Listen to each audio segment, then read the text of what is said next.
Walter Payton, aka Sweetness, is one of the most loved players in the league. He even has a yearly award named in his honor. Payton is an all-time great running back. That kind of goes without saying. But what's the story behind the admiration for the man known as Sweetness? His size and speed were nothing noteworthy, yet he'd retire with NFL records for rushing yards and carries. He was a complete back. He could catch, he could block, return, even throw the ball. And I just love the way he runs, the way he holds the ball. Most are running with the ball, secured to the chest. Payton just seems so free with it here. And it's not like he was fumbling every game. But his stats don't give the full picture of his greatness. Jim Brown would say, they talk about speed and about size and about how much a guy lifts, but they don't talk about the heart of an individual. Walter was not big, but he was as strong as anybody alive. He had the intangible that made him a demon. This is like my hero growing up. That's just the will to never stop.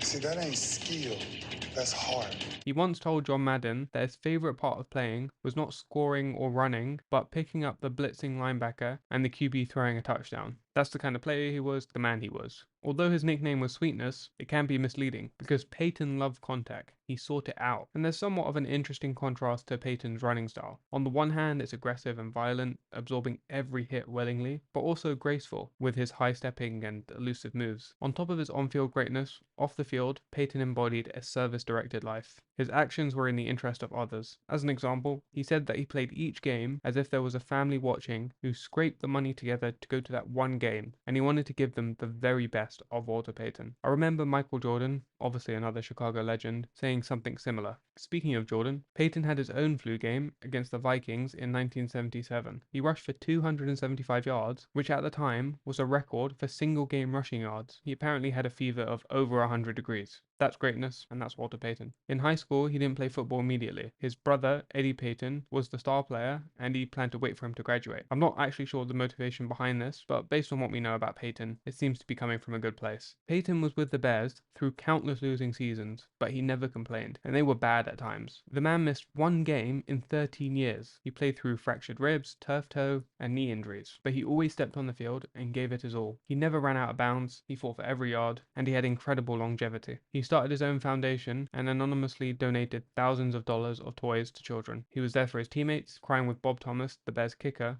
when he was cut. And he was one of the few players who tried to welcome Doug Flutie when he was acquired after Jim McMahon's injury. Unfortunately, Payton was diagnosed with a rare liver autoimmune disease, and that disease likely caused a cancer that would prove fatal. He had a matter of months to live. Despite this, he used some of his last moments to promote organ donations. He didn't benefit from this, but he chose to use some of his remaining time to do more good. And his charitable acts were the reason the NFL renamed the Man of the Year award in his honor. And I think this snippet from Payton's Hall of Fame speech sums him up perfectly. When you stood up here and accepted being inducted here, they did it with a great deal of embarrassment because you were pointing all the accolades towards them, and they realized in their hearts that there were teammates that threw blocks and caught passes and talked to them when they were down. He was a 9-time Pro Bowler, won a Super Bowl, and passed Jim Brown for the most rushing yards at the time. His great career is undeniable, but his off-the-field actions and the man that he was make him even greater. John Madden said Payton was the greatest football player in history, but that's a debate for another day. 10 years from now, when she asks me about the Chicago Bears, I'll tell her about a championship, and I'll tell her about great teams and great teammates and great coaches and how great it was to be a part of it. But the first thing I tell her about is Walter Payton. All right, thanks for watching.